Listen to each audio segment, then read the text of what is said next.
బ్రాహ్మణుల శక్తి, వాళ్ళ ఆశీస్సులు పాండవులకి ఎలా ఉపయోగపడ్డాయో ఈ వీడియోలో తెలుసుకుందాం.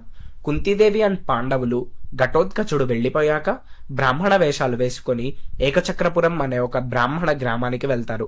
అక్కడ వాళ్ళు భిక్షాటన చేసి వచ్చిన అన్నాన్నంతా కుంతీదేవికి ఇచ్చేవాళ్ళు. తను ఆ అన్నాన్ని 2 సగాలుగా చేసి ఒక సగాన్ని భీముడికి పెట్టేది. మహాబలవంతుడు కాబట్టి ఆకలి ఎక్కువ ఉంటుంది కాబట్టి అతడికి ఒక సగం పెట్టి మిగతా సగంలో కుంతీదేవి అండ్ మిగతా 4 పిల్లలు తినేవాళ్ళు.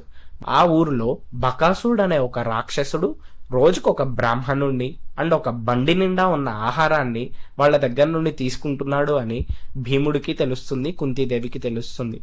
భీముడు వెళ్లి ఆ బకాసురుడిని చంపి ఆ బ్రాహ్మణ గ్రామం మొత్తంలో ఉన్న ప్రజలందరినీ కాపాడతాడు. ఆ బ్రాహ్మణులు సంతోషించి భీముణ్ణి మిగతా పాండవుల్ని ఐశ్వర్య ప్రాప్తిరస్తు అని దీవిస్తారు.